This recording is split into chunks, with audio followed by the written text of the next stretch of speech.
The plate slipped from my fingers before I could catch it, shattering against the polished marble floor with a crash that seemed to echo through the entire restaurant.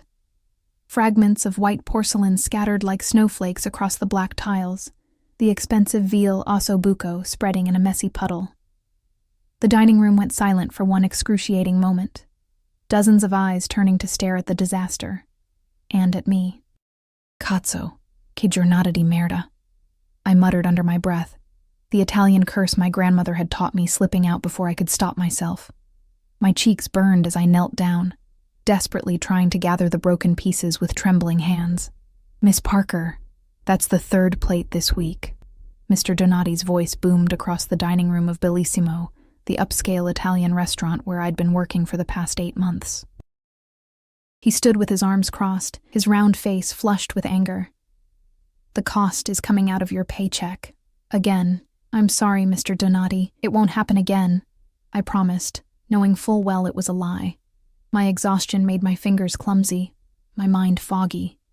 Working double shifts 6 days a week would do that to anyone. Clean it up, now, and be quick about it, he snapped, before turning to the other patrons with an apologetic smile. Please, continue enjoying your meals, everyone. My sincerest apologies for the disturbance.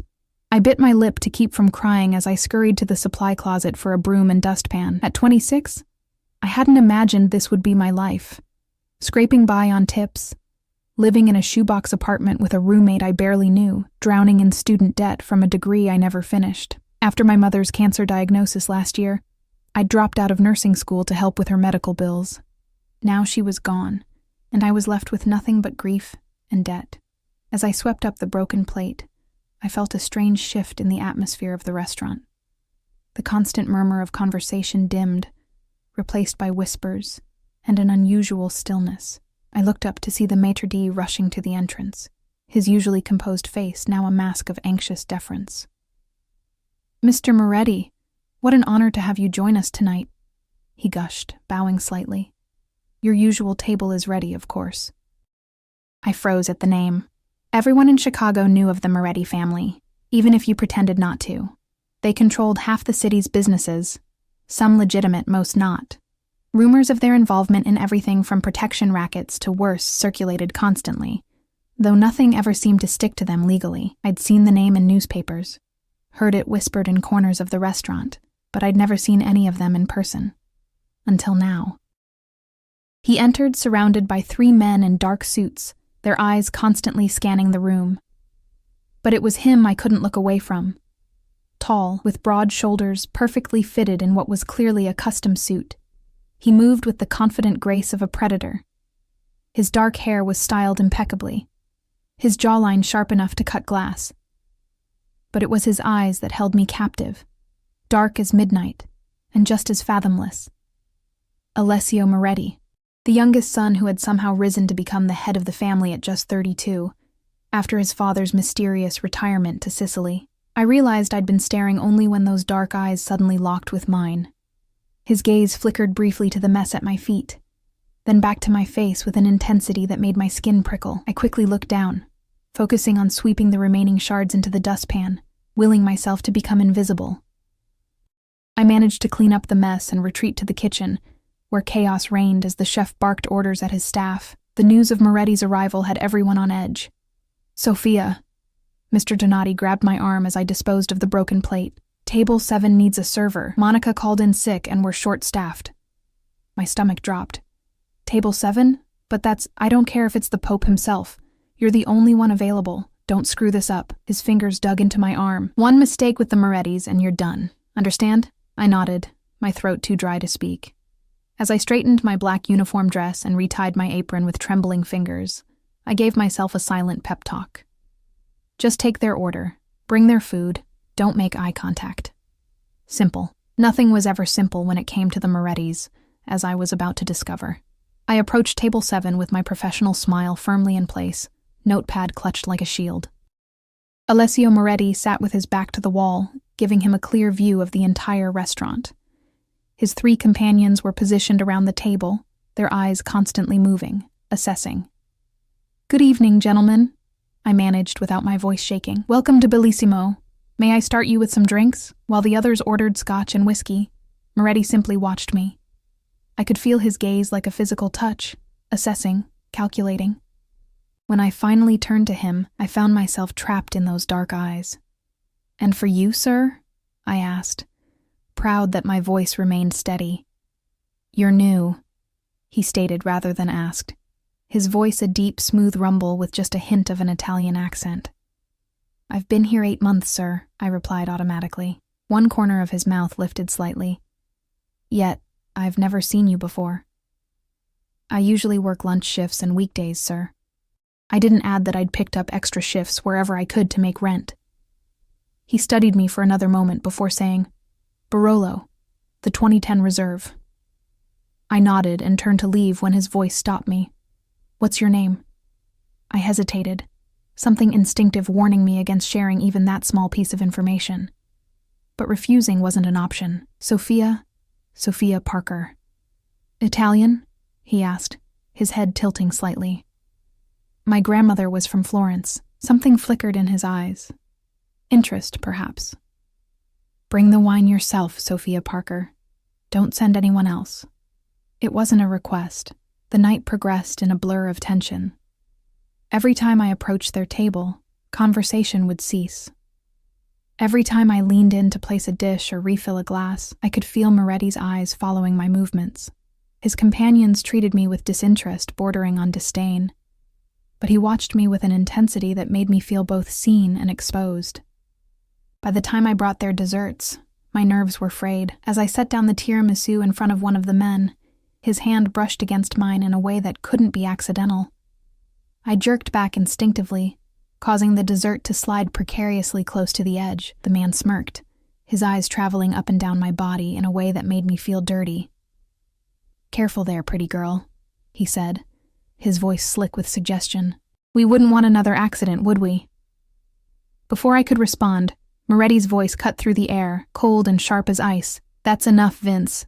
Just 2 words, spoken barely above a whisper, but Vince's smirk vanished instantly, replaced by something that looked remarkably like fear. "Sorry, boss. Just having a little fun. She's not here for your amusement." Moretti's eyes never left mine as he spoke, and there was something in them I couldn't quite interpret. Possession, perhaps, or simple irritation at his subordinate's behavior. I finished serving their desserts without further incident and retreated to the kitchen, my heart pounding. When I returned later with their check, the tension at the table was palpable. Vince avoided looking at me entirely, while the other 2 men seemed unnaturally focused on their coffee cups. Moretti signed the check without even glancing at the total, a sum that exceeded my monthly rent, and handed it back to me. His fingers brushed mine, the contact sending an unexpected jolt up my arm.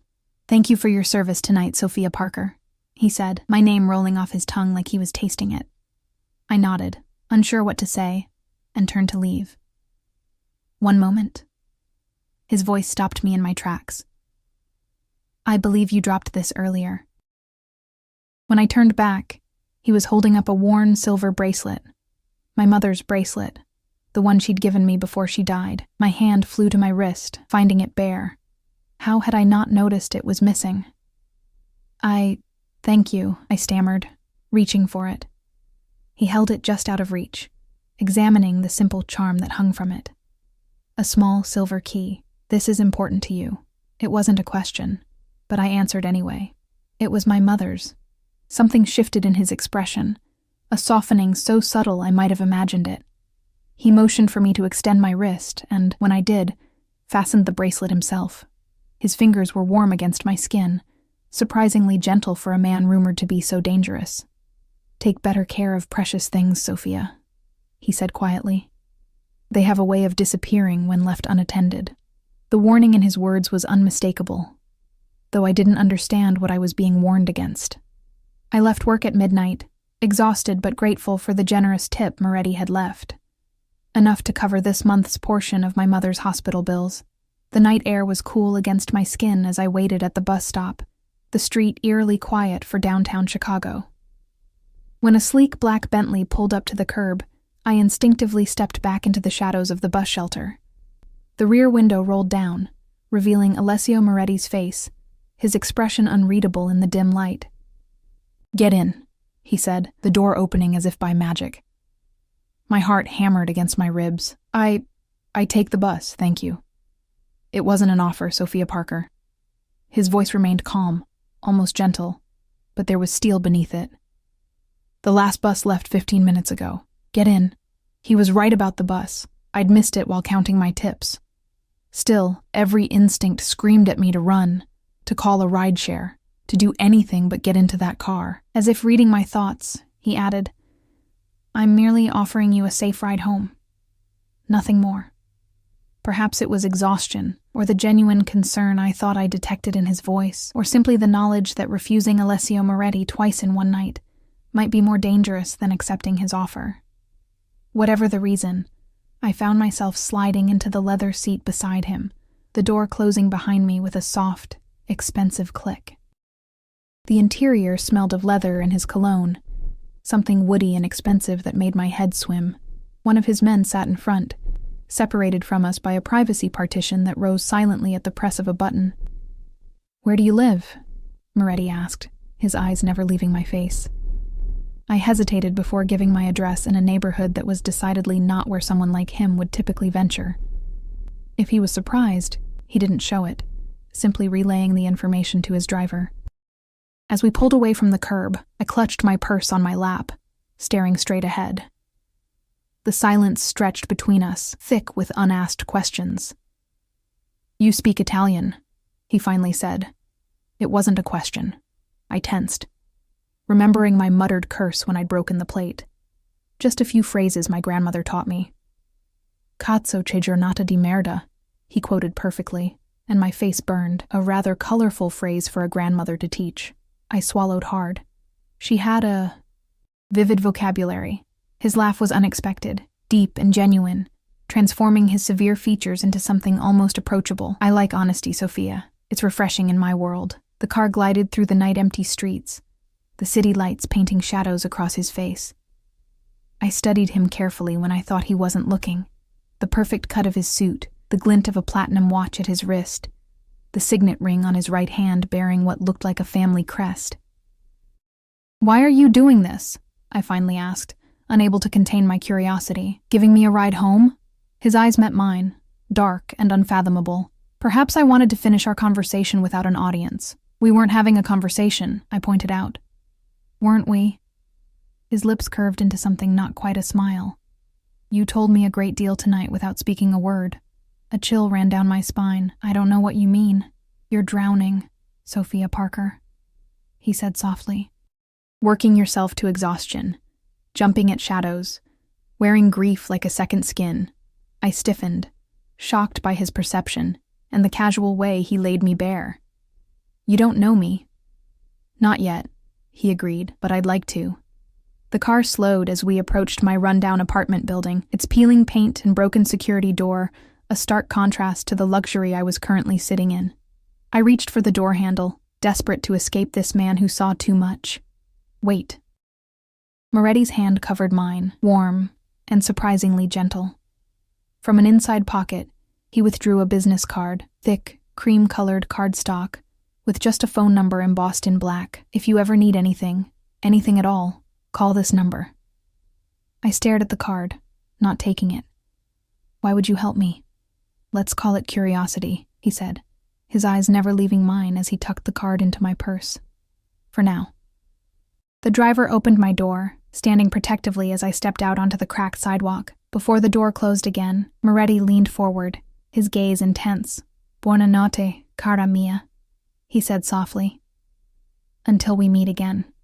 As the Bentley disappeared into the night, I stood frozen, clutching my purse with its dangerous new addition. Something told me my life had just irreversibly changed, though I couldn't have known then just how right I was. In my tiny apartment, as I collapsed onto my bed still in my uniform, I pulled out the business card. The paper was thick between my fingers, the numbers seeming to pulse with possibilities and dangers I couldn't begin to understand. I should throw it away, forget this night ever happened. Instead, I tucked it into the small jewelry box that held my mother's few remaining possessions, telling myself I was merely keeping it as a curiosity, nothing more. But as sleep finally claimed me, Alessio Moretti's dark eyes followed me into my dreams, promising things I didn't dare name even to myself. The next morning dawned with a relentless headache and the lingering sensation of being watched. I'd barely slept, my dreams haunted by dark eyes and whispered Italian. As I shuffled to my tiny kitchenette to make coffee, my roommate Zoe was already there, her hospital scrubs wrinkled from her overnight shift. "You look like hell," she announced, passing me a chipped mug of coffee. "Late night?" I accepted the caffeine gratefully, avoiding her curious gaze. "Just the usual. Double shift." She studied me over the rim of her own mug. "You sure that's all? Because Mrs. Herschel in 3B said she saw you getting out of a fancy black car last night. Said the man inside looked like he belonged in a movie." My stomach twisted. The last thing I needed was neighborhood gossip. "Just a customer from the restaurant. He offered me a ride when I missed the bus." Zoe's eyebrows shot up. "A customer? In a car worth more than this entire building? Sophia, what aren't you telling me?" "Nothing," I insisted, the lie bitter on my tongue. "It was just a ride." She looked unconvinced but mercifully dropped the subject when her phone chimed. "Gotta run. Extra shift. Bills won't pay themselves." She squeezed my shoulder as she passed. "Be careful, okay? Men who drive cars like that usually want something in return." After she left, I stood motionless in our silent apartment, my coffee cooling, forgotten in my hands. Zoe's warning echoed what I already knew. Men like Alessio Moretti didn't do anything without purpose. What did he want from me? The question followed me into the shower, through getting dressed, and onto the bus that would take me to my morning shift at Carmela's Cafe, my second job. The small Italian cafe was quieter than Bellissimo, frequented by students from the nearby community college and locals looking for authentic espresso. The owner, Carmela, was a 60-something widow who'd taken a liking to me when I'd correctly pronounced all the Italian pastry names during my interview. She reminded me of my grandmother, fierce, loving, and perpetually worried that I wasn't eating enough. "Sophia, you're early," she called as I entered through the back door. Her sharp eyes immediately narrowed. "And you look terrible. Sit. I'll make you something to eat." "I'm fine, Carmela, really." "Nonsense. You're pale as my pizza dough." She ushered me onto a stool at the small prep table and bustled around the kitchen. "That fancy restaurant is working you too hard. You should quit. Work here full-time." I smiled tiredly. "You know I can't afford that. Bellissimo pays better." She muttered something in Italian that sounded distinctly unflattering toward my other employer as she placed a plate of frittata in front of me. "Eat. Then we talk." The routine of the cafe gradually eased my tension. I lost myself in the rhythm of pulling espresso shots, steaming milk, arranging pastries, and chatting with the regulars.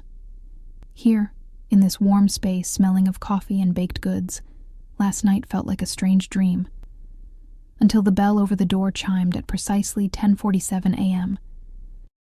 I didn't need to look up to know who had entered.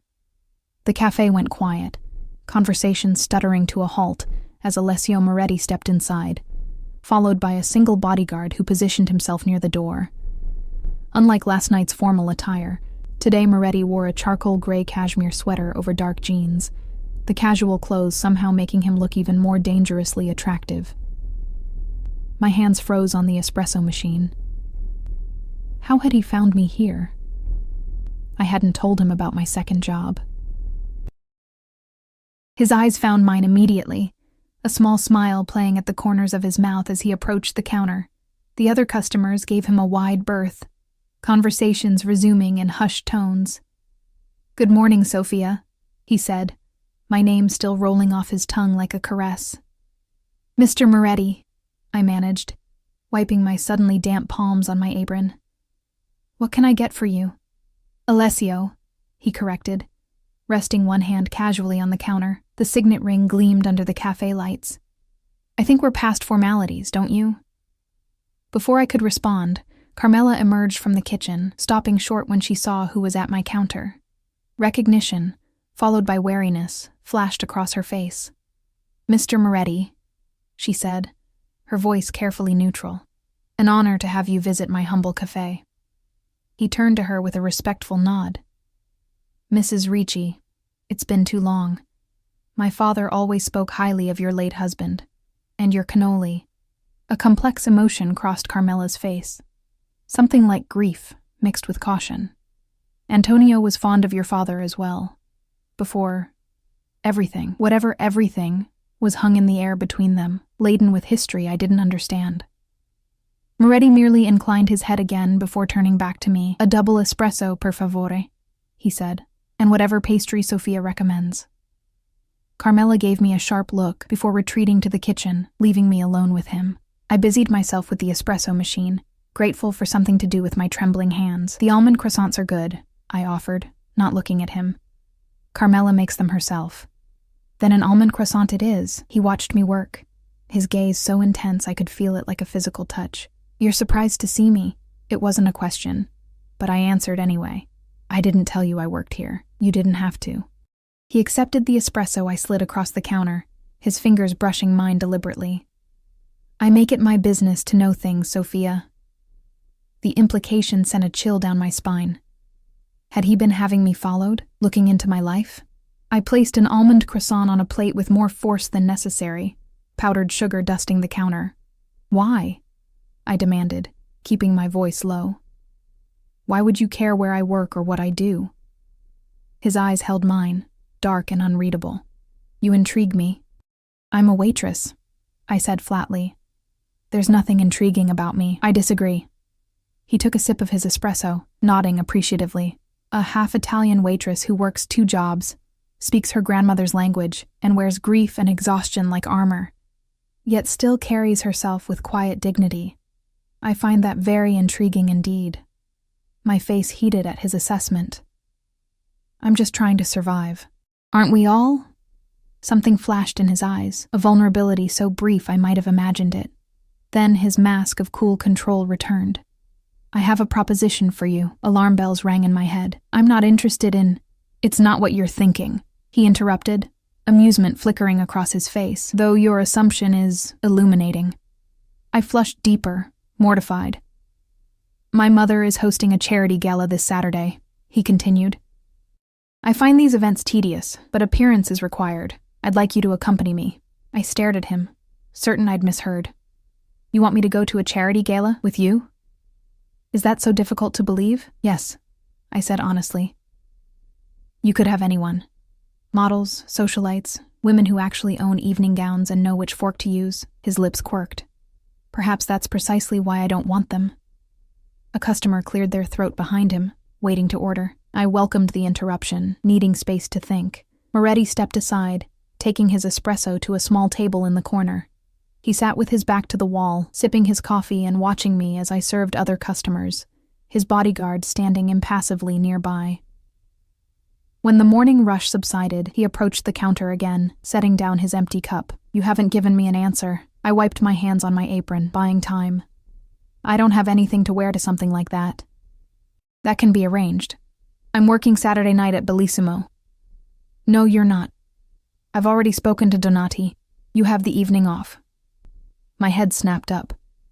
"You spoke to my boss? Without asking me first?" A flash of annoyance crossed his face. "I anticipated your practical objections." "That's not your decision to make," I said, anger overriding my fear. "You can't just rearrange my life because you've decided I'm intriguing."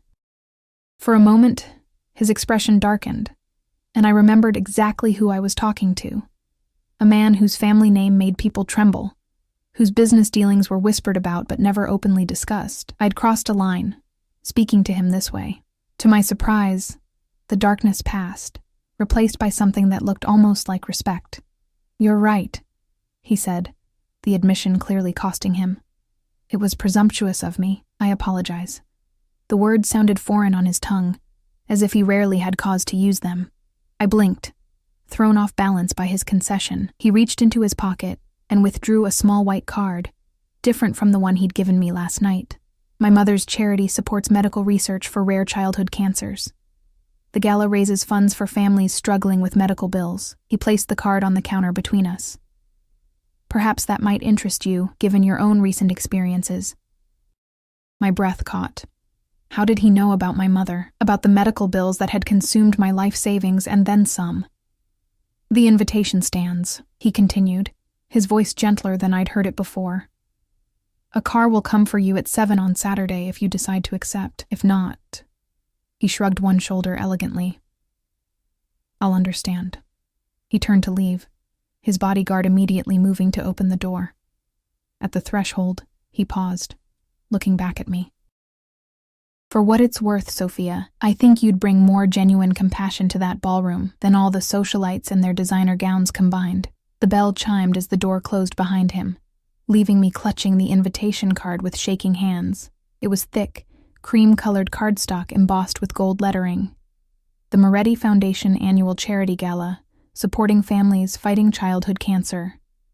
Carmela emerged from the kitchen as soon as he was gone, her face tight with concern. "Sophia, mia cara, what have you gotten yourself into?" "Nothing," I insisted, still staring at the invitation. "He's just a customer." She made a sound of disbelief. "Alessio Moretti is not just anything. I've known that family for 40 years. They don't take interest in people without reason." "What did you mean before?" I asked, seizing the opportunity. "About his father and everything?" Carmela sighed, suddenly looking every one of her 60-odd years. Old history. Chicago was different then. Territories, families, loyalties. She waved a hand dismissively. "What matters is the present. And in the present, you need to be careful. The Morettis. They live in a different world. A dangerous one." "I know who they are," I said quietly. "What they're rumored to do. Then you understand why I worry."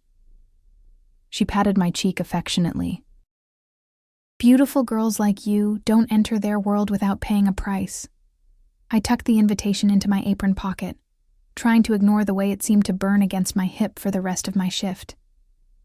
By closing time, I'd convinced myself I couldn't go.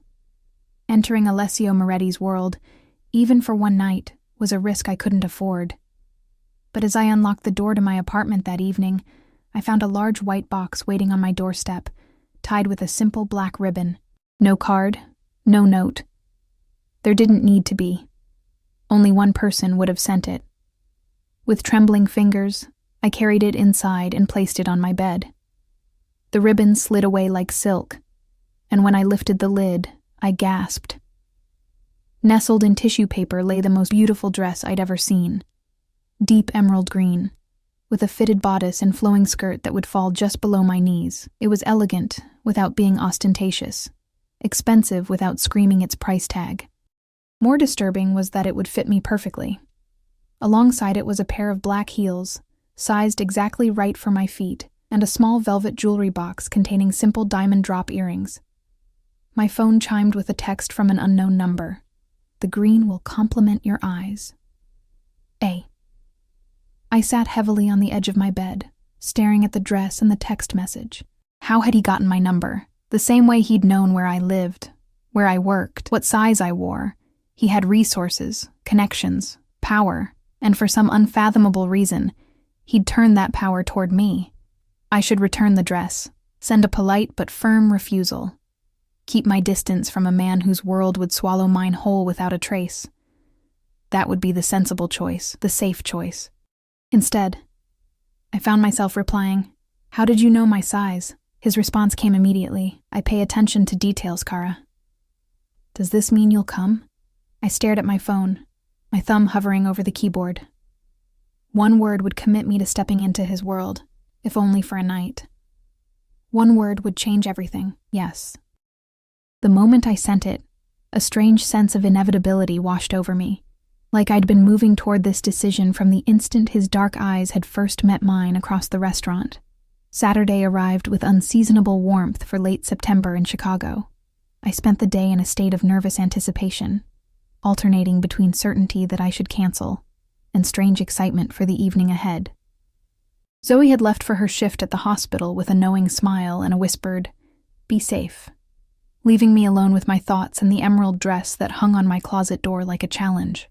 At precisely 6:55, my phone chimed with a text. "Your car is waiting. A." I took one final look in the mirror. The dress fit as if it had been made for me. the color making my hazel eyes look more green than brown. I'd swept my dark hair up into a simple chignon, applied minimal makeup, and added the diamond earrings, the only truly valuable things I now owned. My mother's bracelet gleamed at my wrist, the small silver key catching the light. Just one night, I whispered to my reflection, then back to reality. But as I stepped outside to find the same black Bentley waiting at the curb, its driver holding the door open with respectful deference, I couldn't shake the feeling that reality as I knew it was already slipping away, replaced by something far more dangerous and alluring.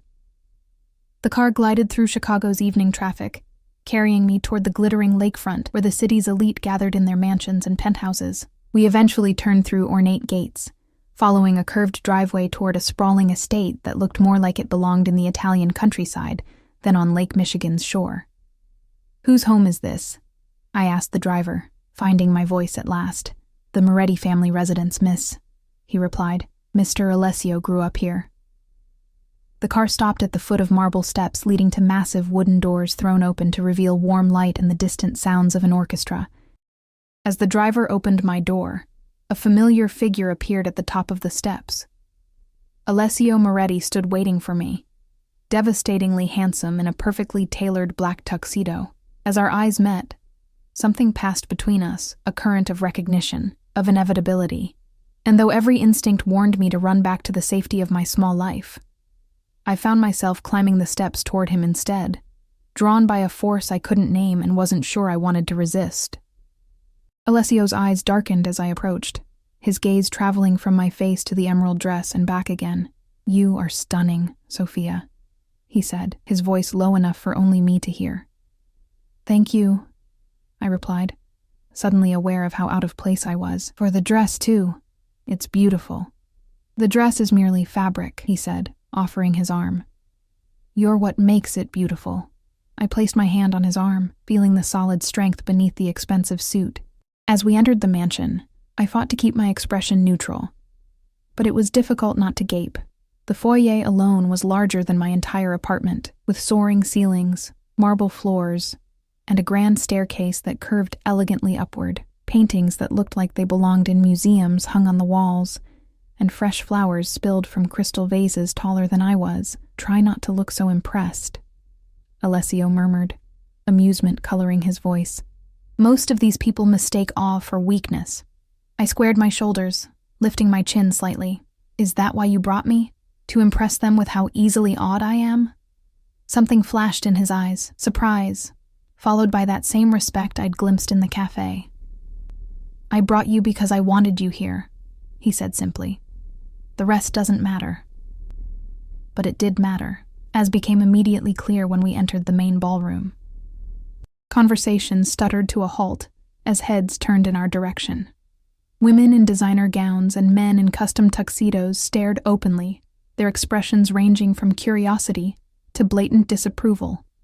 "Alessio, darling," a woman's voice called, and the crowd parted to reveal an elegant woman in her 60s, her silver-streaked dark hair swept into an immaculate updo. Despite her age, she moved with the grace of someone half her years, her black gown whispering against the marble floor as she approached. "I was beginning to think you wouldn't come." "Mother," Alessio greeted her, bending to kiss her cheek. "You know I wouldn't miss your gala." Her sharp eyes, the same midnight color as her son's, turned to me with undisguised interest. "And who is your lovely guest?" "Sophia Parker," Alessio said, his hand coming to rest at the small of my back. "Sophia, my mother, Elena Moretti." I extended my hand, hoping she couldn't see it trembling. "It's an honor to meet you, Mrs. Moretti. Your home is beautiful." She took my hand, her grip surprisingly strong. "Italian?" she asked, though I was certain she already knew the answer. "My grandmother was from Florence," I replied, the same answer I'd given her son. A smile that didn't quite reach her eyes curved her lips. How delightful. "Alessio, do introduce Sophia around." "I must check on the auction items." She patted his cheek in a gesture both affectionate and proprietary before gliding away, leaving a cloud of expensive perfume in her wake. "She doesn't approve of me," I murmured, as Alessio guided me deeper into the room. "She doesn't know you," he corrected. "My mother reserves judgment until she has all the facts. And what facts are those?" His hand pressed more firmly against my back. that you're not like the women I usually bring to these events."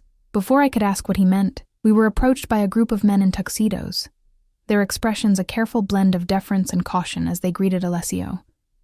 I stood silently as they discussed business matters in vague terms: property acquisitions, import challenges, staffing issues at establishments with Italian names. One of them was Vince, the man who had made me uncomfortable at the restaurant. His eyes slid to me repeatedly, his gaze assessing and cold. "Miss Parker," he said during a lull in the conversation, "that's quite a dress. I barely recognized you without your waitress uniform." Heat rushed to my face, but before I could respond, Alessio's arm slid around my waist. "Sophia is my guest tonight, Vince," he said, his tone pleasant, but with an undercurrent of warning. "I trust you'll remember that." Vince's smile froze. "Of course, boss. Just making conversation." "Find someone else to converse with," Alessio suggested, his voice still light despite the unmistakable command.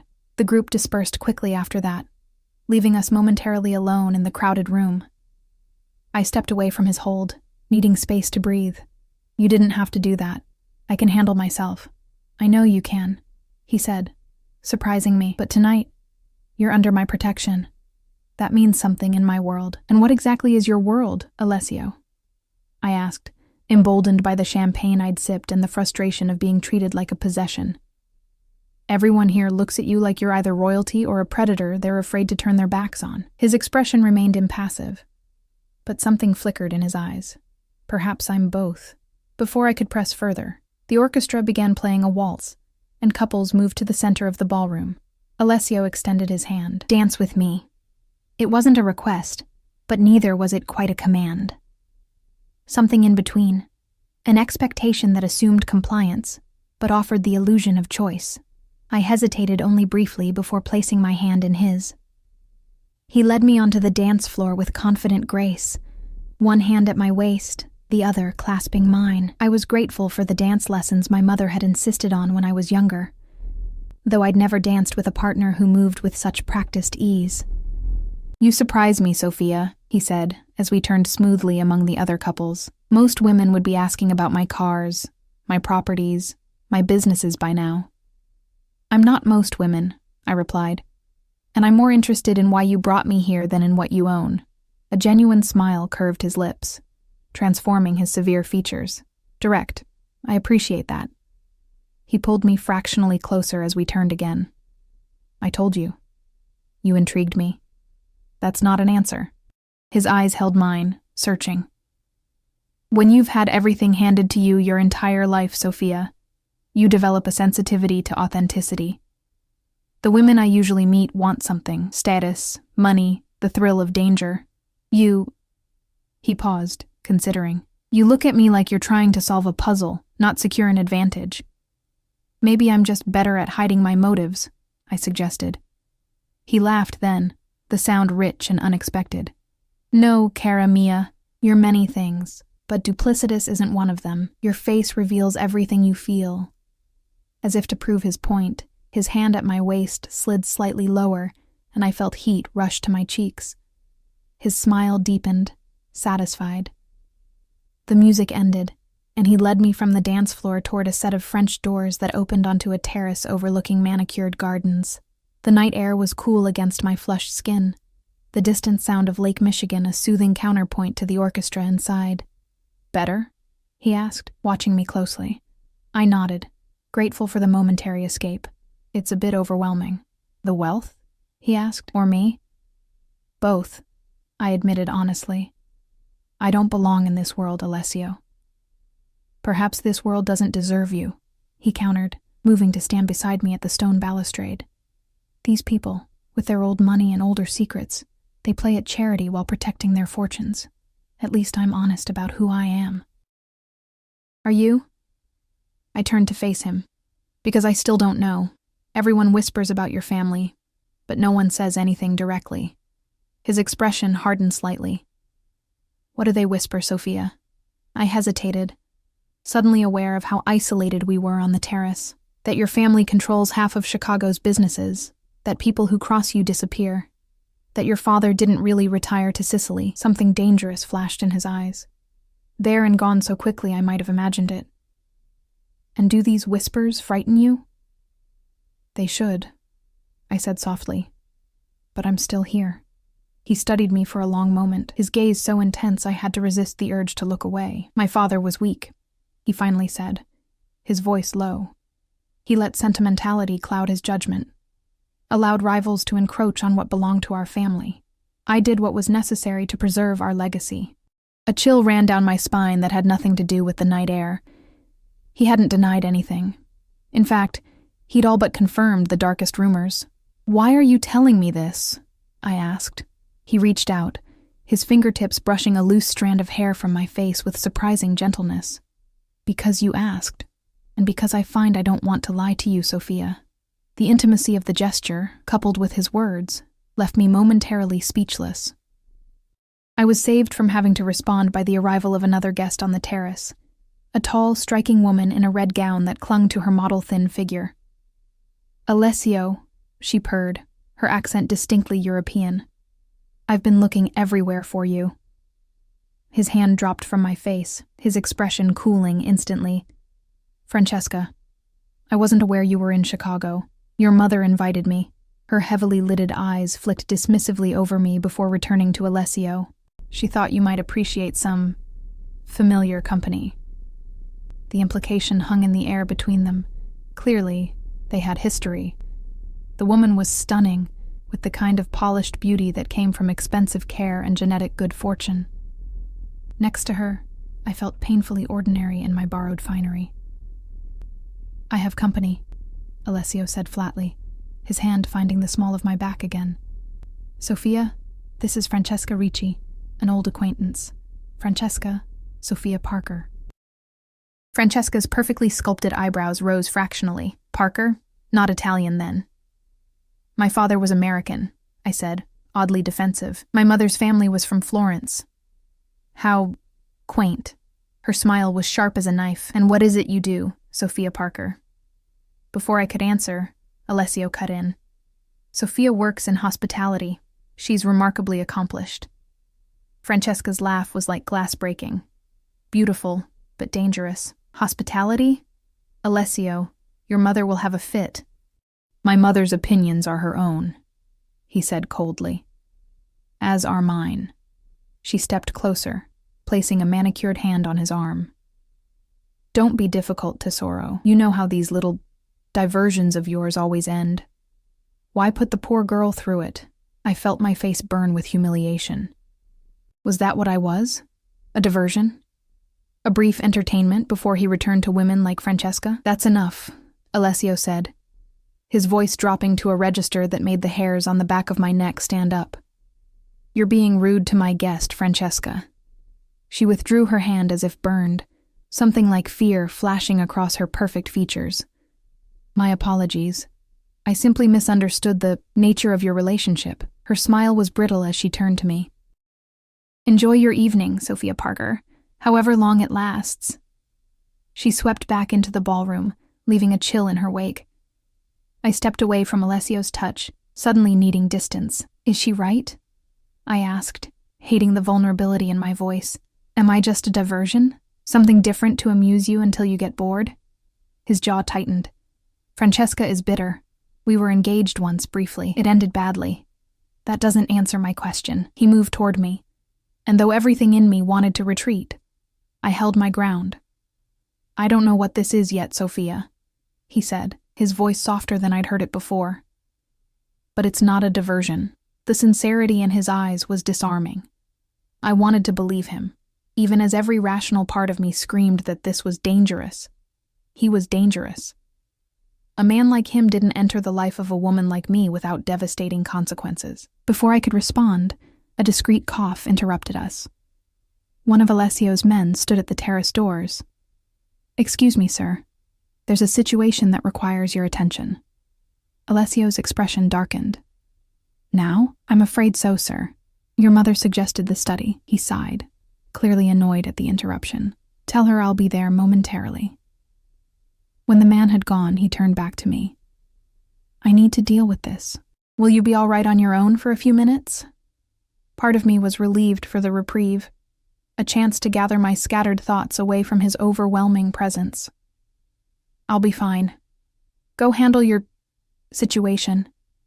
He hesitated, then reached for my hand, bringing it to his lips in a gesture that seemed both archaic and intimate. Don't disappear on me, Kara, he murmured against my skin, sending a shiver up my arm. I'm not finished with you yet. The words could have sounded threatening, but the warmth in his eyes transformed them into something closer to a promise. Then he was gone, striding through the ballroom with purpose, people instinctively moving from his path. I remained on the terrace for several minutes, trying to calm my racing heart and sort through the confusing jumble of emotions Alessio Moretti evoked in me. Fear, fascination, a dangerous attraction I couldn't afford to indulge. When the night air became too cool, I reluctantly returned to the ballroom, where the gala was in full swing. I made my way to the bar, ordered a glass of water, and tried to blend into the background. An impossible task given the curious glances and whispered comments that followed me. Clearly, my appearance with Alessio had caused quite the stir. You're making quite an impression, a voice said beside me, and I turned to find Elena Moretti, a champagne flute balanced delicately between her fingers, though perhaps not the one you intended. I straightened my spine. I didn't come here to make an impression, Mrs. Moretti. No? Her smile was cool but not unkind. Then why did you come, Sophia Parker? The direct question caught me off guard. Your son invited me, I said, opting for simple truth. My son invites many women to many events, she replied, her gaze assessing. Most of them arrive with an agenda. I don't have an agenda, I said firmly. I came because... I hesitated, unsure how to articulate my reasons when I barely understood them myself. Because you're curious about him, she finished for me, about his world, about the power he wields so effortlessly. She sipped her champagne. It's a natural response. Alessio has that effect on women. Always has. It's not about power, I insisted, though I wasn't entirely sure that was true. There was something undeniably compelling about the way he commanded a room, the way people deferred to him without question. Elena's expression softened marginally. Perhaps not entirely, but be careful, my dear. My son doesn't give his interest lightly, but neither does he give his heart. Men like him, men like his father, they take what they want and move on. It's their nature. Before I could respond to this maternal warning, a commotion near the entrance to the ballroom caught our attention. Raised voices, then a man stumbling backward as if pushed.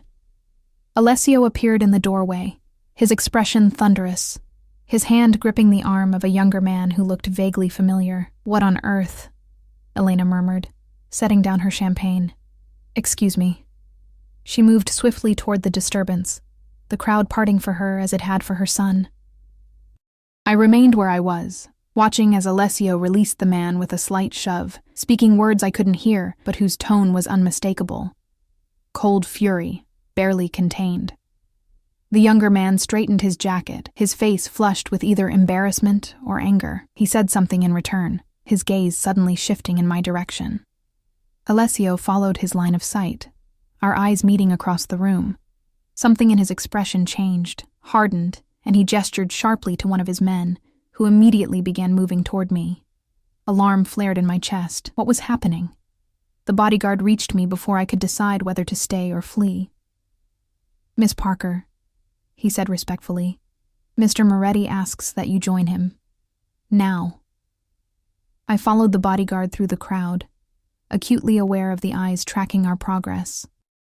Whatever confrontation had occurred seemed to have been temporarily diffused. Alessio now stood with his mother and the younger man in what appeared to be a tense but controlled conversation. As we approached, I could hear Elena speaking in rapid Italian, her elegant hands gesturing emphatically. The young man, perhaps in his early 30s, with the same dark coloring as the Morettis but lacking Alessio's commanding presence, was shaking his head, his expression sullen. I've done nothing wrong, he was saying as we came within earshot. You're overreacting as usual. Marco, Alessio said, his voice deceptively calm. This is neither the time nor the place. His eyes flicked to me as I stopped beside his bodyguard, and something in his expression shifted. Sophia, come here. It wasn't quite an order, but neither was it a request. I moved to his side, hyper-aware of the curious onlookers pretending not to watch the family drama unfolding. "Sophia, my younger brother Marco," Alessio said, placing a hand at the small of my back in what was becoming a familiar gesture of both possession and protection.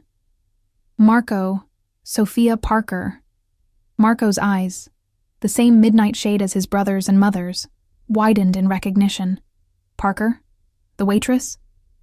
He gave a disbelieving laugh. "So the rumors are true. You're slumming it these days, brother." Elena made a sharp noise of disapproval. "Enough, Marco. You're embarrassing yourself and the family." "I'm embarrassing the family."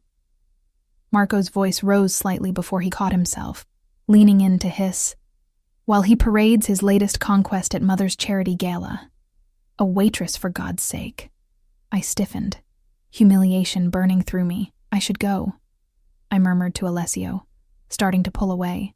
His grip tightened, keeping me firmly at his side. "No," he said, his eyes never leaving his brother's face. "Marco is just leaving." "You can't dismiss me like one of your employees," Marco snapped. "This is Mother's event, not yours, and as such, I expect my sons to behave with dignity," Elena interjected smoothly. "Marco, we'll discuss this tomorrow. For now, I suggest you make your apologies to Miss Parker and take your leave." Marco's jaw worked as he visibly struggled with his temper. Finally, he gave a stiff nod. "My apologies, Miss Parker," he said, not sounding remotely sorry. "Family disagreements shouldn't involve outsiders." He turned to his mother, kissing her cheek. "I'll call you tomorrow." He pointedly ignored Alessio as he left, shouldering his way through the crowd with none of his brother's grace or authority. The moment he was gone, Elena turned to us, her expression carefully composed. "Well, that was unfortunate," she said, as if discussing a minor catering mishap rather than a public family confrontation. "Sophia, I must apologize for my younger son's behavior. Marco has always struggled with decorum." "It's fine," I said automatically, though it was anything but. I felt distinctly out of place, caught in the middle of a family power struggle I didn't understand. "It's not fine," Alessio said, his voice tight with controlled anger, "and we both know this wasn't about decorum." Elena sighed, smoothing an invisible wrinkle from her gown.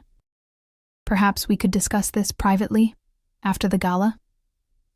"There's nothing to discuss," he replied. "I've made my position clear. Marco needs to accept it, or there will be consequences." Something unspoken passed between mother and son, an entire conversation conducted through subtle shifts in expression that left me feeling like I was watching a foreign film without subtitles. "Very well," Elena finally said. "But this isn't over, Alessio. The family expects unity, especially now."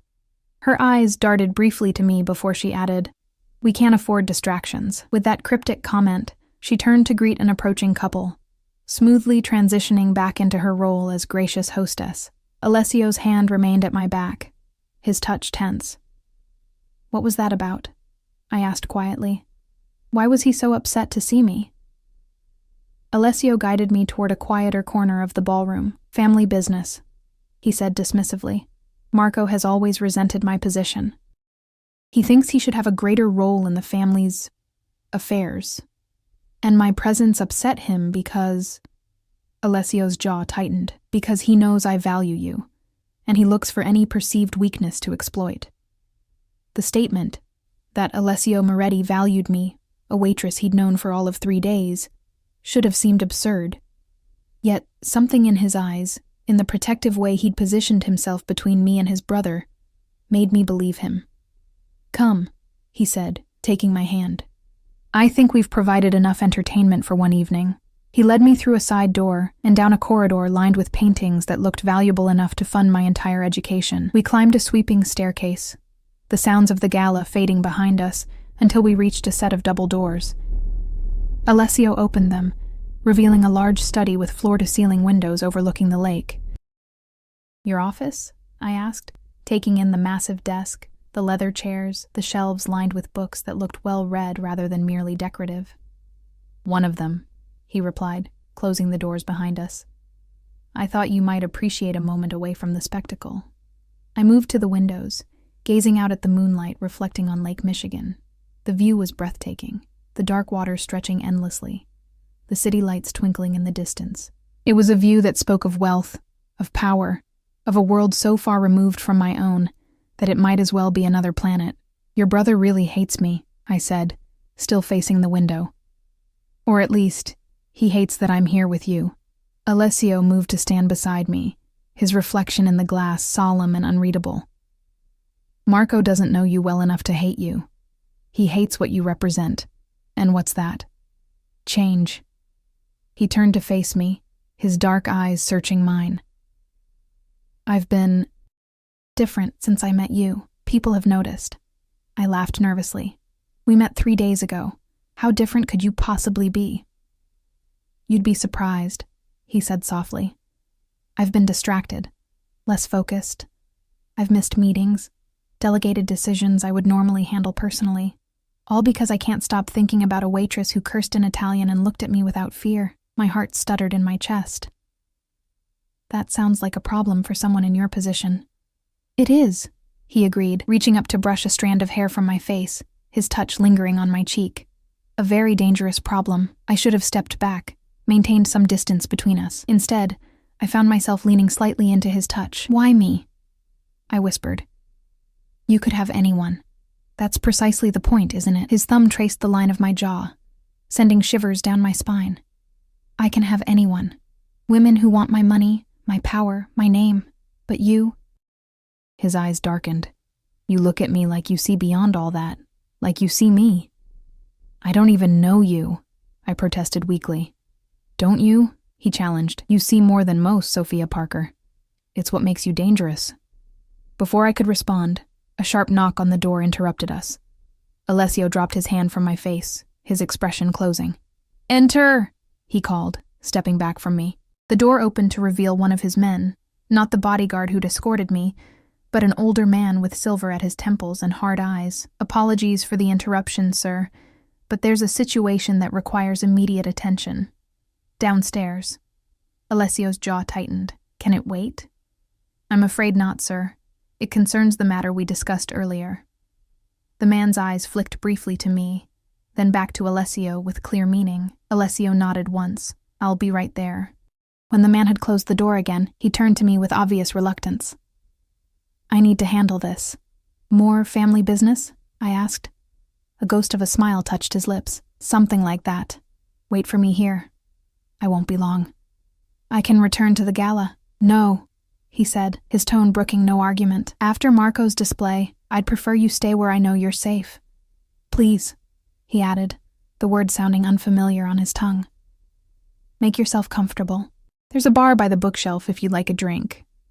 With that, he was gone, leaving me alone in the study of one of Chicago's most notorious men. I wandered to the bookshelves, running my fingers along leather-bound volumes of Italian poetry, history texts, and surprisingly classic literature. A well-worn copy of Dante's Inferno caught my eye, the same edition my grandmother had kept on her nightstand throughout my childhood. I pulled it from the shelf, leafing through the pages marked with annotations in a strong, masculine hand. The notes were in Italian, but I recognized enough words to realize they were thoughtful, scholarly observations. This was not the reading material I'd expected from a man rumored to rule Chicago's underworld. Replacing the book, I moved to his desk, knowing I should respect his privacy, but unable to resist the temptation to learn more about him. The surface was meticulously organized, files stacked neatly, a silver pen set positioned just so, a laptop closed and centered perfectly. The only personal item was a small framed photograph of a much younger Alessio with an older man who must have been his father. They shared the same commanding presence, the same penetrating gaze. A noise at the door made me step back guiltily, but it was only the house staff delivering a tray with a carafe of water and 2 crystal glasses. The woman placed it on a side table without a word, her eyes carefully averted from mine as she slipped out again. I poured myself a glass of water, trying to calm my racing thoughts. What was I doing here? Alone in Alessio Moretti's private study, waiting for him like what? A girlfriend? A possession? A diversion, as Francesca had so cruelly suggested? Minutes stretched into nearly half an hour. I had just decided to ignore Alessio's instructions and return to the gala when the door opened. But it wasn't Alessio who entered, it was Elena Moretti, regal and composed as ever. "Miss Parker," she said, closing the door behind her. "I thought I might find you here." I set down my water glass, suddenly nervous. "Mrs. Moretti." Alessio asked me to wait for him. "Yes, I'm aware." She moved further into the room, her gown whispering against the carpet. "My son is detained. He asked me to check on you." Something about her explanation felt off, but I had no grounds to question it. "That's very kind of you." She gestured to one of the leather chairs. "May I? There are some things I think we should discuss, woman to woman." I nodded, taking the seat opposite her. Up close, I could see the fine lines around her eyes, the only indication of her age in an otherwise perfectly preserved face. She folded her hands in her lap, studying me with the same intensity her son often displayed. "You're very beautiful," she said at last, "though I suspect you don't fully realize it. That's part of your appeal to Alessio, I think. He's surrounded by women who weaponize their beauty. You wear yours unconsciously." "Thank you," I said cautiously, unsure where this conversation was heading. She smiled slightly. "That wasn't entirely a compliment, my dear. Innocence can be as dangerous as calculation in our world." "Your world," I corrected gently. "Not mine. Yet here you are," she pointed out. "In my home, wearing a dress my son selected, waiting in his private study. Whether you acknowledge it or not, you've already stepped into our world." I couldn't argue with her logic, uncomfortable as it made me. "What did you want to discuss with me, Mrs. Moretti?"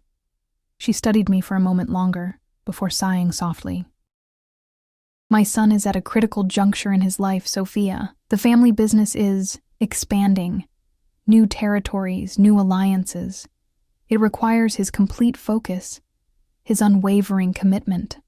I'm not distracting him," I said defensively. Her laugh was gentle but dismissive.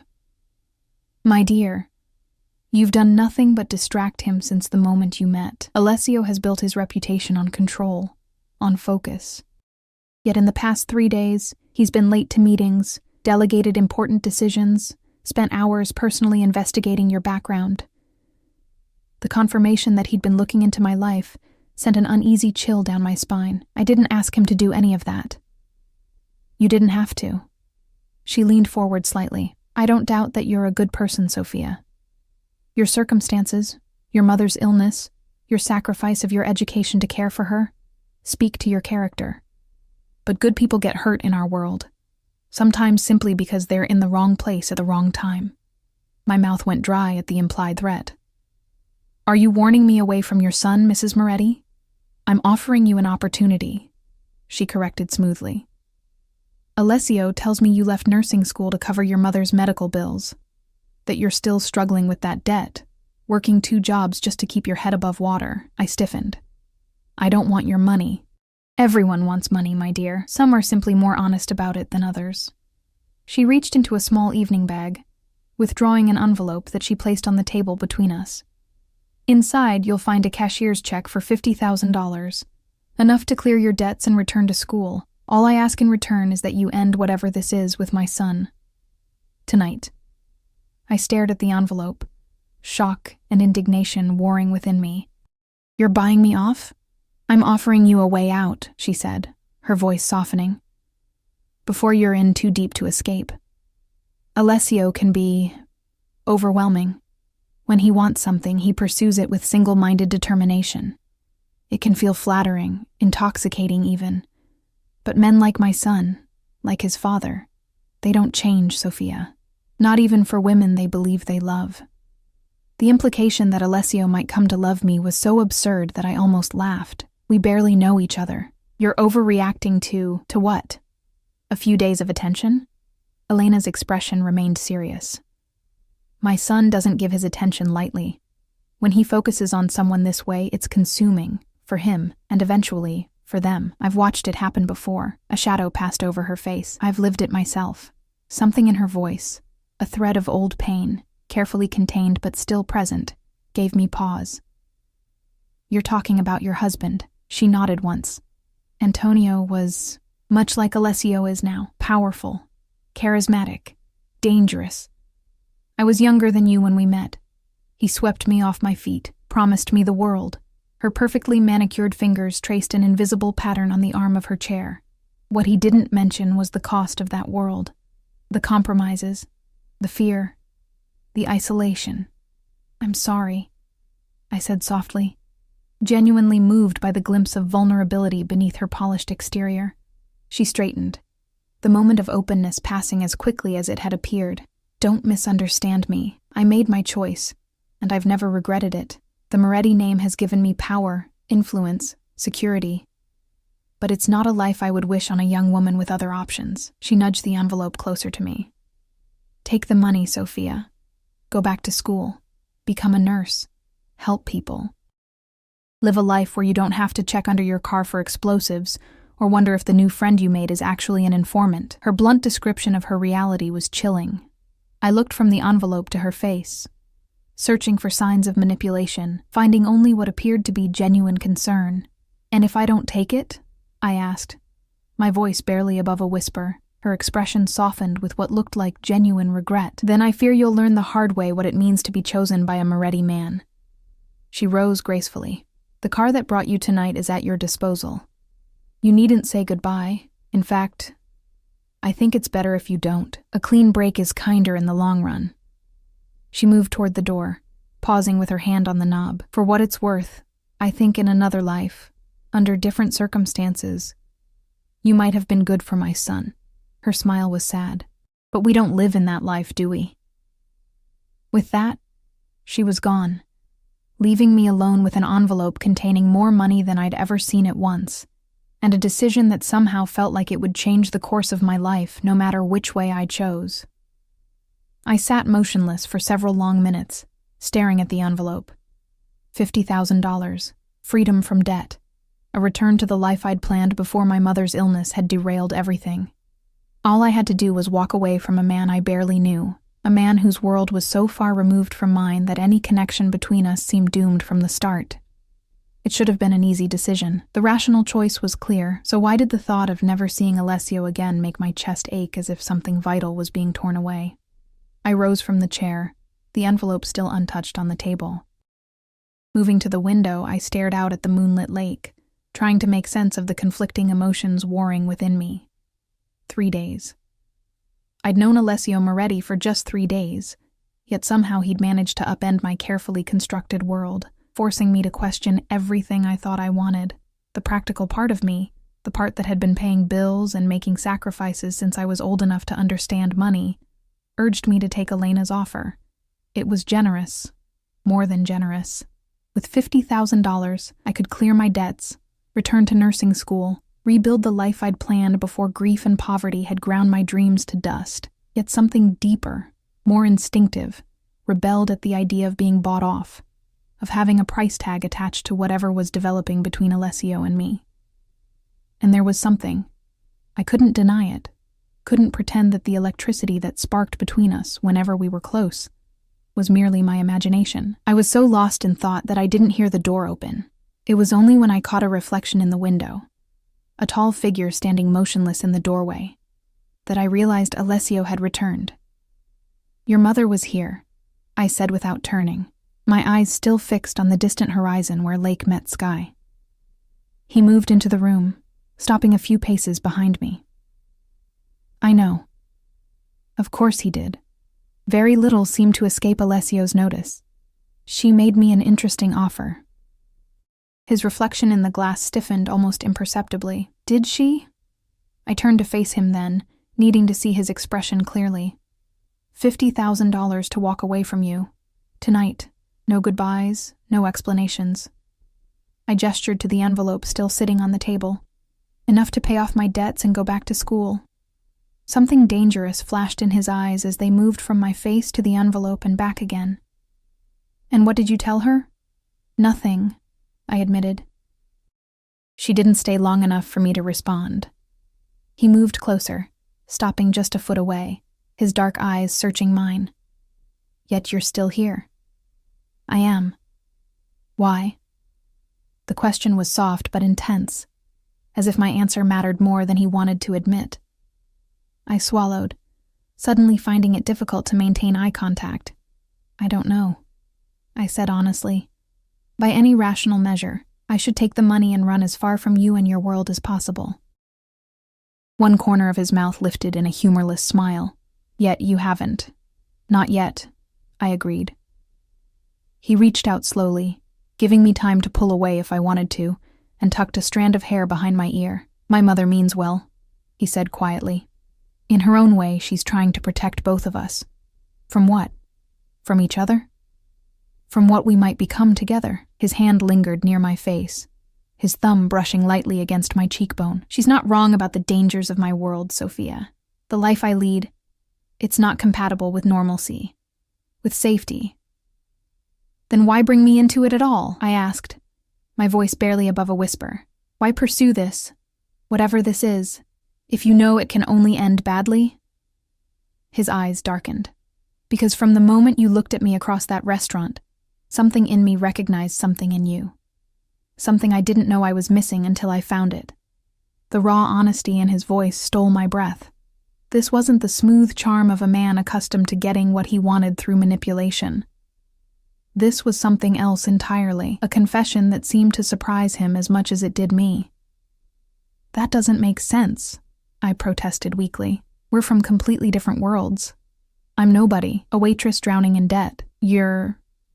I gestured vaguely at our surroundings, the opulent study that spoke of generations of wealth and power. I'm a man, he said simply. Behind the name, the reputation, the power. Just a man who hasn't been seen, truly seen, in longer than I can remember. His hand moved to cup my cheek fully. Until you. I should have pulled away, should have reached for the envelope and walked out the door, back to the safety of my small life with its modest dreams and manageable expectations. Instead, I found myself leaning into his touch, my eyes closing briefly at the warmth of his palm against my skin. This is insane, I whispered. We barely know each other. Then let me know you, he replied, his voice deepening. And let me show you who I am. Not the man everyone fears, not the mask I wear for the world. Just me. The sincerity in his eyes was my undoing. Without conscious decision, I closed the small distance between us, my hand coming to rest on his chest where I could feel his heart beating strong and steady beneath expensive fabric. His response was immediate and overwhelming. One arm wrapped around my waist, pulling me firmly against him while his other hand tangled in my hair, tilting my head back as his mouth claimed mine. The kiss was nothing like the hesitant explorations I'd experienced before. This was possession, pure and unrestrained, a man taking what he wanted with absolute certainty that it was his to take. And God help me, I gave myself over to it completely, my arms winding around his neck as I pressed closer, answering his hunger with my own unexpected desire. He tasted of expensive whiskey, and something darker, more dangerous. A flavor I instantly knew I would crave for the rest of my days. When we finally broke apart, both breathing heavily, his eyes had darkened to near black, his usual control visibly fraying at the edges. Sophia, he murmured, his voice rough with restraint. If you're going to take my mother's money and walk away, do it now. Because if you stay... He drew a ragged breath. If you stay, I won't let you go easily. The warning should have frightened me instead. It sent a thrill of something dangerously close to excitement through my veins. I don't want your mother's money, I said, the decision crystallizing as I spoke the words. And I don't want easy. Something primal flashed in his eyes at my response. His hands tightened on me possessively, but before he could speak, a sharp knock on the door forced us apart. Not now, Alessio growled, his eyes still fixed on mine. The door opened anyway, revealing the same silver-haired man from earlier. Sir, I wouldn't interrupt if it wasn't urgent. There's been an incident at the docks, Salvatore's crew. It can't wait. Alessio closed his eyes briefly, frustration evident in the rigid line of his shoulders. When he opened them again, I could see the transformation. The man who had held me with such tender passion, receding behind a mask of cold authority. I'll be right there, he said, his voice now devoid of the warmth it had held moments ago. The man nodded once and withdrew, leaving the door slightly ajar. Alessio turned back to me, conflict clear in his expression. Go, I said softly. understanding without being told that whatever required his attention was serious. "Handle your business." He reached for my hand, bringing it to his lips in a gesture that was becoming familiar. "This isn't how I wanted tonight to end," he said against my skin. "The night isn't over yet," I replied, surprising myself with my boldness. His eyes darkened again. "Wait for me here. Please. I'll have someone bring you anything you need when I return." He paused, his thumb tracing circles on my wrist. "We'll continue our conversation." The promise in his voice sent heat coursing through me. I nodded, unable to trust my voice. With visible reluctance, he released my hand and moved toward the door, pausing on the threshold to look back at me once more. His gaze so intense it left me breathless. Then he was gone, the sound of his footsteps fading down the corridor. I sank into one of the leather chairs, my heart racing, my lips still tingling from his kiss. What was I doing? Turning down a chance at financial freedom to pursue what, exactly? A relationship with a man whose business dealings were whispered about in fear, whose family operated outside the law, whose world was so fundamentally different from mine that any future between us seemed impossible. My eyes fell on the envelope still sitting on the table. $50,000. Freedom. Safety. The rational choice. Instead, I rose and moved to the window again, staring out at the moonlit grounds of the Moretti estate. In the distance, I could see a group of men moving quickly toward several black SUVs parked in a far corner of the property.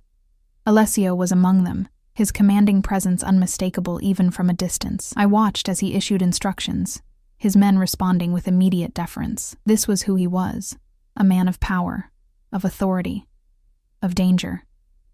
A man whose world I was choosing to enter with my eyes wide open.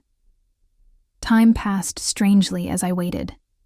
A staff member brought a tray of light refreshments which I barely touched.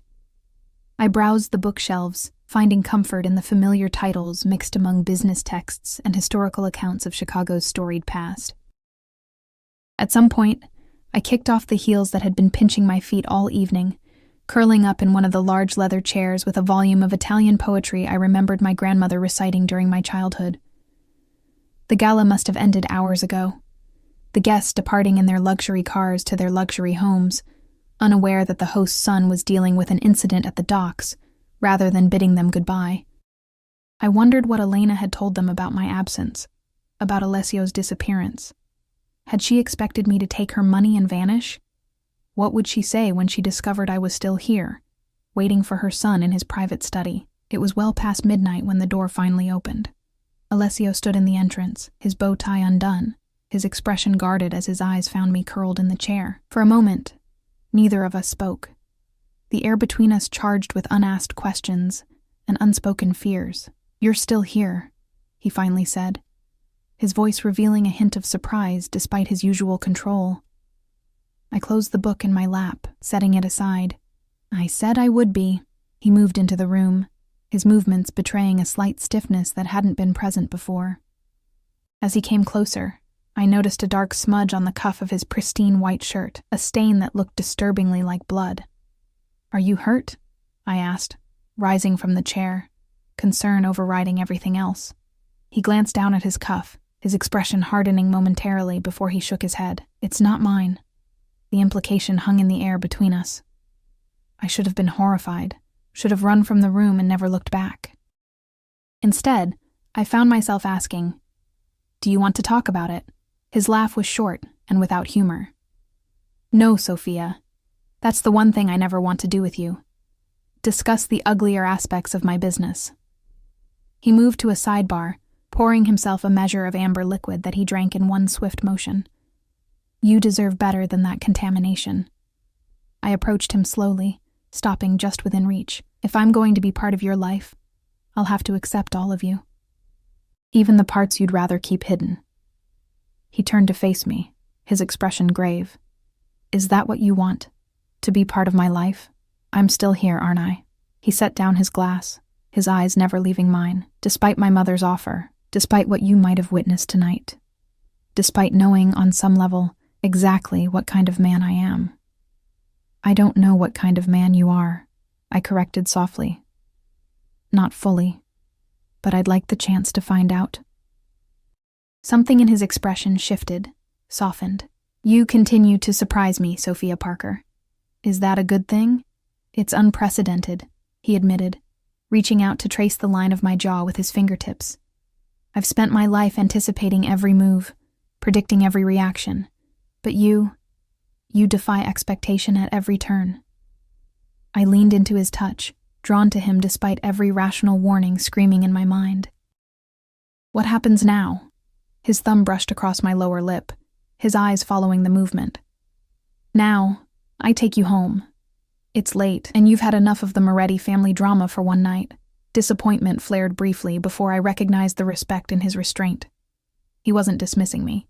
He was giving me time to consider, to process, to be certain. And tomorrow? I asked. Tomorrow, he said, his voice deepening. I begin the process of making you mine. Properly. No more chance encounters, no more family interventions.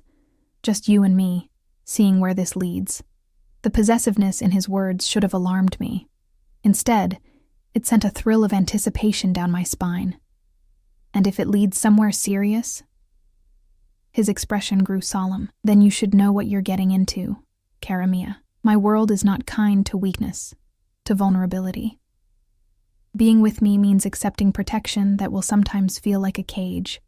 It means understanding that there are parts of my business you can never know, questions you can never ask. It means trusting me absolutely, even when circumstances appear damning. That's a lot to ask, I said softly.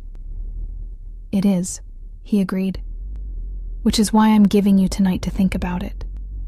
Tomorrow, when your head is clear and you're away from all this. He gestured to our opulent surroundings. You can decide if what's between us is worth pursuing, despite the cost. I studied him in the soft lamplight. This complex man who commanded fear and respect in equal measure, who could order violence one moment and treat me with such tender consideration the next. And if I decide it is, worth it, I mean. The smile that curved his lips transformed his severe features, making him look younger, almost boyish. Then, Sophia Parker, I promise you a life beyond anything you've imagined. Not easy, perhaps not always safe, but never boring, never lonely, and never lacking in passion. He drew me closer, his arms encircling my waist as he bent to brush his lips against mine. Not the consuming fire of our earlier kiss, but a gentle promise of what might come. For tonight, though, I'll return you to your apartment like the gentleman my mother raised me to be. True to his word, Alessio escorted me home in his Bentley, his hand holding mine throughout the journey. When we arrived at my rundown building, he walked me to my door despite my protests that it wasn't necessary. Humor me, he said as we reached my apartment. I need to see you safely inside. Professional hazard. I turned to face him at my threshold, suddenly shy despite the intensity of our earlier moments. Thank you for tonight. It was educational. He laughed softly. That's one word for it. His expression grew serious as he reached out to tuck a strand of hair behind my ear. You left the envelope, I noticed. I did. Why? I considered my answer carefully. Because whatever is happening between us, I want it to be real. Not a transaction. Not an obligation. Just us. Figuring it out together. He studied me for a long moment, something like wonder crossing his features. You continue to amaze me, he murmured, before leaning in to place a brief, tender kiss on my lips. Sleep well, cara mia. I'll call you tomorrow. I watched from my window as his car disappeared into the night, my mind replaying the events of the evening. The confrontation with Marco, Elena's warning, the kiss that had changed everything. I should have been terrified, overwhelmed by the implications of involving myself with a man like Alessio Moretti. Instead, I felt strangely calm, as if I'd been moving toward this moment my entire life without realizing it. 6 months later, I stood in front of a different mirror in a different room, hardly recognizing the woman who looked back at me. Gone was the exhausted waitress in a cheap uniform, replaced by someone who moved with confidence in designer clothes, who no longer flinched at price tags or calculated tip percentages to pay bills. My apartment was now a spacious penthouse overlooking the lake, my student debt a distant memory. My nursing studies resumed at Alessio's insistence. "You will finish what you started," he had declared on our third date, brooking no argument. "I want you to have your own identity, your own purpose beyond me." It hadn't all been easy, this transition into Alessio's world. There had been tense dinners with Elena, who had eventually thawed when she realized I wasn't going anywhere. There had been outright hostility from Marco, who still regarded me with barely concealed disdain at family gatherings. There had been nights when Alessio returned late, tight-lipped about where he'd been or what he'd done, and I'd had to learn to stop asking certain questions. But there had also been moments of such profound connection, such raw honesty between us, that they outweighed every difficulty. Alessio, with his guard down, was a different man, passionate, sometimes playful, fiercely protective, and capable of a tenderness that still caught me by surprise. "Ready, Kara?" His voice pulled me from my thoughts as he appeared in the doorway of our bedroom, impeccable as always in a tailored suit. Tonight was another charity gala, this one for a children's hospital where I'd recently started volunteering. "Almost," I replied, fastening my mother's bracelet around my wrist, the only piece of jewelry I'd refused to let him replace with something more expensive. The silver key charm caught the light as I turned to face him. He moved behind me, his arms encircling my waist as he pressed a kiss to the sensitive spot below my ear. "You're beautiful," he murmured. His eyes meeting mine in the mirror, I leaned back against his solid strength, studying our reflection. The powerful man in his perfect suit, the woman who had found her own kind of strength in his world. We made an unlikely pair, the MAFIA boss and the waitress who had cursed in Italian. Yet somehow, against all odds, we fit. "What are you thinking?" he asked, his chin resting on my shoulder. I smiled, covering his hands with mine where they rested on my stomach. That 6 months ago, I was carrying plates and counting tips. And now, he prompted. I turned in his arms, reaching up to trace the line of his jaw. Now I'm exactly where I'm supposed to be. The tender look in his eyes, a look only I ever got to see, warmed me from within. "No regrets?" he asked, a rare vulnerability in his voice. "None," I said truthfully. "Your world isn't easy, Alessio. It's complicated and sometimes frightening, but it's also passionate and loyal and surprisingly full of love." I rose on tiptoe to press a soft kiss to his lips, and it has you. That makes it worth everything. His arms tightened around me, his kiss deepening with the possessive intensity that still made my heart race. When we broke apart, both slightly breathless, the look in his eyes was one I'd come to recognize. Part wonder, part fierce possession. "Mine," he murmured, his voice rough with emotion. "Still can't believe you're mine," I smiled, taking his hand and placing it over my heart. "Yours," I agreed, "for as long as you want me." His answering smile, the rare, genuine one that transformed his entire face, lit something warm and bright within me. "Then prepare for forever, cara mia," he said, lacing his fingers through mine, "because I'm never letting you go." As we left the penthouse hand in hand, heading toward another night among Chicago's elite, I reflected on the strange, winding path that had led me here, from a broken plate and an Italian curse, to the arms of a man who ruled his world with iron control, yet looked at me like I was the miracle he'd never dared hope for. Life with Alessio would never be simple. There would always be parts of his business kept carefully separate from me, always be risks that ordinary couples never faced. But there would also be this, his hand in mine, his unwavering protection, his surprisingly tender heart that he shared with no one but me. My mother had always told me that the right path rarely feels easy, that true love asks something of us, challenges us to grow beyond our comfortable boundaries. Walking beside Alessio Moretti, I finally understood what she meant. Our beginning had been unlikely, perhaps even dangerous, but our story was ours alone, written in the language of risk and reward, of passion and protection, of two people who recognized in each other exactly what they'd been missing all along. And that, I decided as Alessio helped me into the waiting car, his dark eyes holding a promise only I could read, was a story worth living, with all its complications, with all its dangers, with all its unexpected joy.